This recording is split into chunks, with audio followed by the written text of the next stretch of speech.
Welcome, Meridian Hills Country Club members. Today I'm here with Brian Acton, who's most recent board member, just rolled off the board, but also our project manager for the Centennial Project, and has done a great job. And today we really want to focus on everything that is going on the west portion of the campus. We want to be able to highlight some things with pickleball, with paddle, and then obviously the comprehensive drainage plan that has been worked on since really my arrival here at the club. So the first thing that we want to do is ask Brian a little bit more about pickle, and we're going to start with pickleball. So Brian, why don't you tell us a little bit more about pickleball and kind of where things stand today, and what it's really going to look like for the members once it's completed in the spring. Okay, so the existing paddle or pickleball courts need resurfaced. They have cracks in them, and also the sizing of these courts are not per championship standards. So we have to extend the courts about 7.5 feet to the west, and we have to extend the courts about 2.5 to 3 feet to the north. And that will give us a proper spacing between courts, because they're not going to be permanent, and it will give us per championship guidelines. The other thing is we're going to add lights. There were never lights in the plan originally. The other thing, if you have been out there, you'll see that the fencing is falling down that are on the perimeter fencing. So we are replacing that fencing, but we're doing it with 6-foot tall fence, not 10-foot tall fence. And then the courts themselves will have fences. And by extending the courts, we'll also have an observation area where people can gather under umbrellas and benches and watch the play going on. So that's, in a nutshell, the expansion. It doesn't make sense to try to resurface what we got when we need to expand them. So that's why we'll expand them and then resurface the entire court so it'll look brand new. Can you tell us a little bit more about the timeline as to when everything will take place? So we want to get pickle ready for season. So we want to start when the weather breaks, probably end of March, beginning of April, when we can get asphalt companies in here. So what we'll do is we'll mill the surface, we'll bring the asphalt. We're trying to tie the asphalt project with the pickle with the golf course. So we have a lot of cart paths that we have to repair. So we're trying to do some synergies there, maybe get some cost savings, and have one contractor do it all. Great, perfect. So we're looking forward to a May 1st timeline. Yes, for our members to be able to get out and start enjoying the new pickle course. Absolutely. Awesome, perfect. The next thing that we want to talk a little bit about is paddle, right? That's the next big piece that's being built, down there. And paddle has a couple of components, right? We have the courts, we have the warming lodge, and then we have the third piece, which is the drainage piece, which is hooked up to it, which is really a brilliant plan. And we're looking forward to delivering this to the membership. But tell us a little bit more about the paddle courts and just kind of how we moved from where we were at across the road near the driving range to where we're currently at in the current Rackets campus with paddle. So it's a convoluted and a very long story because it all ties into stormwater is really where this started with. So when we originally were going to have the lodge on the north side at the driving range, we had the lodge there, we had the 4 paddleball courts, and when we did that, the stormwater code said that we had to account for the drainage. And this all occurred in May of 22 after we had already budgeted the project. So it was a big surprise. So when we did that, when the city of Indianapolis came out with those code, we were going to have to build a very large retention pond to the north of the lodge. We were going to have to run a 30-inch pipe to another large pond along the 5th fairway, and then another large pond or pipe to go from that pond into the pond on 9. That was about $1.5 million. And we didn't have that in the budget, of course. Right. So what that did was we started thinking about how can we satisfy the code and save money? And that kind of led to the decision to move the lodge, which we're now calling the observation area for paddle, across the road and putting it on the campus with paddle, with all the racquet campus. And then we've already purchased the 4 championship paddleball courts. Those were purchased last year. We don't have them in possession, but the contractor's holding them. So we have the courts bought. They're going to fit where we wanted to, so we'll have 4 championship courts instead of the 3. It'll go in the same place, and the observation building will go right between them. Yep. As I said, to try to figure out how to save money and still meet code, we came up with a plan to get rid of the ponds that were going to be required on the north side, and we actually built a pond inside the building. So underneath the building is a cistern, I call it, where the stormwater will be drained to. And we'll run a line from that building all the way across the parking lot into the ninth hole pond. By doing that, we've saved roughly $500,000 on the whole stormwater and still met the code of Indianapolis. Brian, can you tell us a little bit more about the building, the amenities, kind of what is it going to look like, and how might, a paddle player, how are they going to enjoy the space? What's going to be on the inside? So before we had the lodge designed for the north side on the driving range, it was going to be a very nice, with a bar and a future kitchen, and the finishes were going to be top notch. So what we kind of did was scaled that down into a very basic building. So it's going to have a cathedral type ceiling, have observation windows. There'll be a portable bar, not a permanent bar. It's a self-contained bar. And the building itself will have a railing and a porch that goes around, it wraps around the building so that you can observe paddle on top or on the top of the building looking down on the courts. So the building's going to be pretty simple. It's going to be about 1,400 square feet. We can put about 60 people in there. It can be used for future functions. It'll be very flexible because there's no fixed rooms in it other than 2 bathrooms and a mechanical room. The rest is open space. So I think it's a better scenario as far as flexibility as future use. Yeah. And is the building heated and air conditioned? The building will be heated and air conditioned. The ductwork will be exposed. We're going for that look, but it'll be drywall ceiling, drywall walls, wood finishing, and wood doors. Yeah, excellent. And the windows that are in there allow you to see almost 360 all the way around and see every court while you're in the lodge, while you're playing. We've designed it to where the windows are tall enough and the floor is at the right height where you can look up and see the ball the entire time as it would go up high.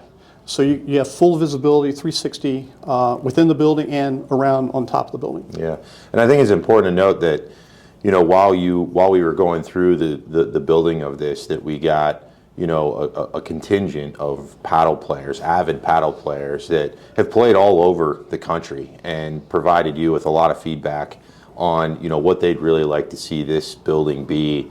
And I think one of the unique features that has come out of this whole thing is that, kind of upper terrace walkway that goes around that allows for that visual of watching play from above down below, which is going to be something that's a great asset to the club and really gives a fantastic experience to the membership. We've spent a lot of time with the racquet and paddle, and this will be world class. This will provide the opportunity to bring in national tournaments to Meridian Hills, and it's going to be very unique because I don't know that there's any other facilities that are going to look like this. No, and I know that Ludo spent a lot of time really evolving, paddle here at Meridian Hills, and I know paddle in the Indianapolis area has grown, and this is only going to lend itself to really attracting, new members that are active rackets players, whether it's paddle, pickle. These will be the best, assets that we have, for our campus, but further attractive to others looking for, that sport here in Indianapolis. And all the courts are fully heated. It'll be a more efficient heat than what we have now. So I think that's going to improve play as well. Yeah, excellent. Brian, can you tell us a little bit more about timing, right? We have, I've had several members ask in the recent weeks since the annual meeting, hey, why are we trying to put this assessment forth? Why are we trying to get this done so quickly?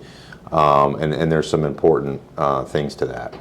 There's a couple parts to that. One of them is that the current courts that we have now are in very poor shape. We've done some fixes to get us through this season, but they're not going to make it through another season. So we have to do something if we're going to have paddle. So the other thing is that we want to maximize the contractor's overhead and do all projects at the same time instead of stringing out and paying more for overhead. So we want to start this at the end of March, beginning of April, and be done in time in October for the season to start. So that's why the timing is, so we can really get some synergies on the overhead and save money. One of the questions that has come up a few different times, and I don't think a lot of members really understand it, we use the word drainage problem, but really it's much more convoluted than that, and it's not as so much a physical problem as it is a requirement by the city. Can you tell us more about what the drainage issue is? Yeah, it's very complex, and what's frustrating about it is it doesn't make a lot of sense. But here's where we are. The Indianapolis stormwater drainage code says that basically anytime you disturb ground on this campus, we have to treat the water that would land on that piece of ground that we disturbed. So if you put a shovel in the ground and you dig a 1 foot square hole, you've got to treat that much water in a 100-year rain event.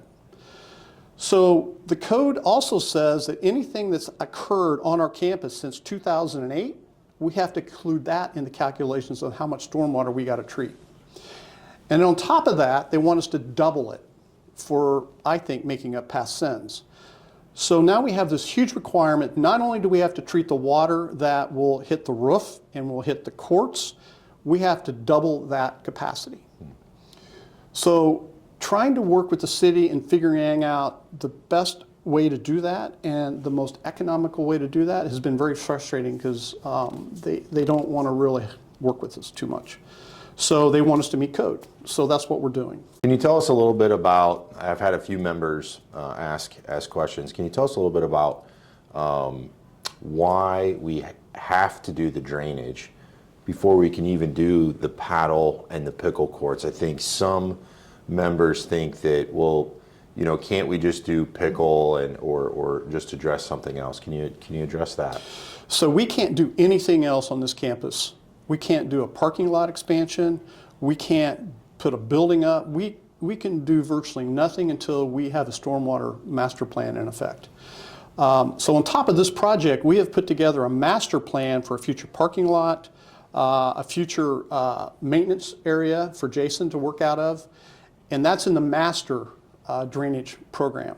So we're right now spending the money, want to spend the money just on the part of the drainage that will affect this project. But again, we can't do pickle because we're adding asphalt. We're disturbing ground of 7.5 foot wider to the west and 3 or 4 foot to the north.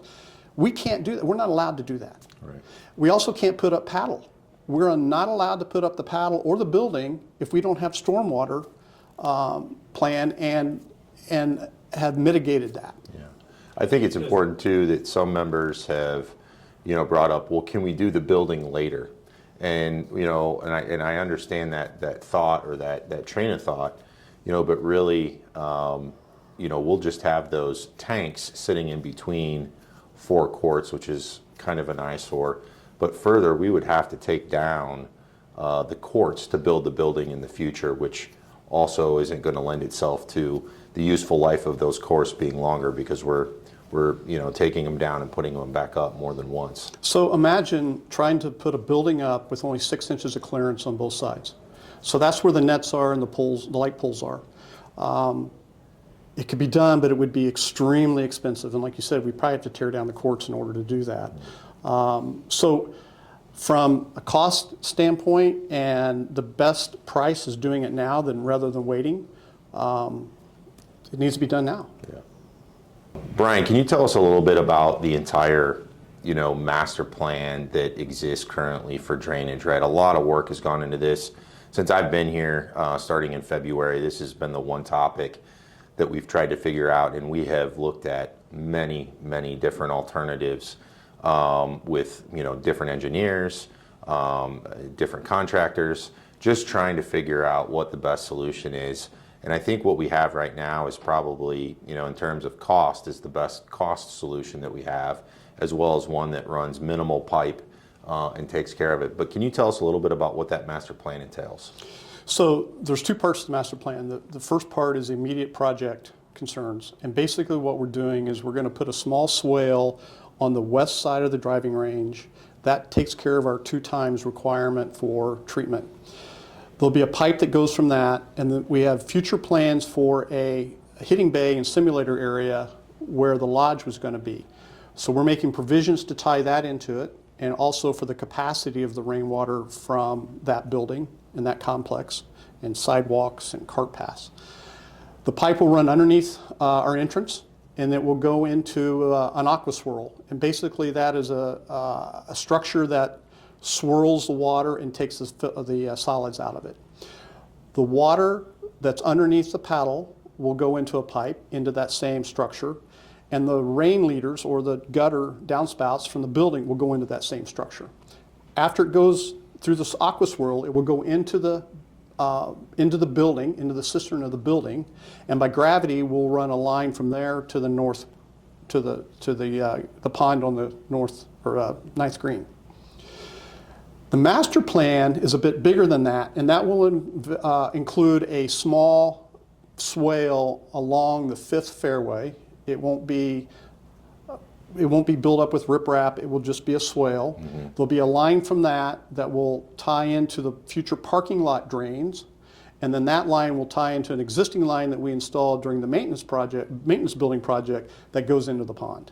So that's the big picture, and we've sized everything to try to account for anything that we might want to do in the future. But we don't have to do that, the 5th fairway swale and the parking lot drain yet. We can wait on that much later. The danger of waiting is they could change the code again and make it worse. We hope not. Brian, the other thing that I've gotten questions over the past few weeks, and I know you have as well, is, what have we done to really value engineer this project, right? I think, as construction costs continue to increase, as time goes down the line, and we now have the drainage piece, what have we done to reduce costs in order to try to use the funds that were originally assessed for? So by moving the lodge and making it an observation building and kind of scaling that down a bit, and using the building as the cistern to collect the water, and not putting in the hitting bays, we have value engineered about $750,000 out of this project. We've still designed and put a budget together for the hitting bays and simulators, which could be a phase 4 project in the future, but we've made every provision for that building under this project. I think it's important for members to really understand that, with the pricing of everything that's going on here, the one key piece that's really kind of stuck out the entire time has really been the drainage. I think members should feel confident that the golf course and everything that work we're doing right now is on budget, it's on time, it's on schedule. The clubhouse, the pool, the things that we did there were on time, on budget. And this project moving forward now being in your hands and really working through things with the contractors, with the engineers, we feel very confident that what we have here and the pricing that we've been given thus far, that the assessment amount that we're asking for is going to be enough to cover the project. But further, I think it's important to understand that really the difference in this whole price piece has been the drainage the entire time.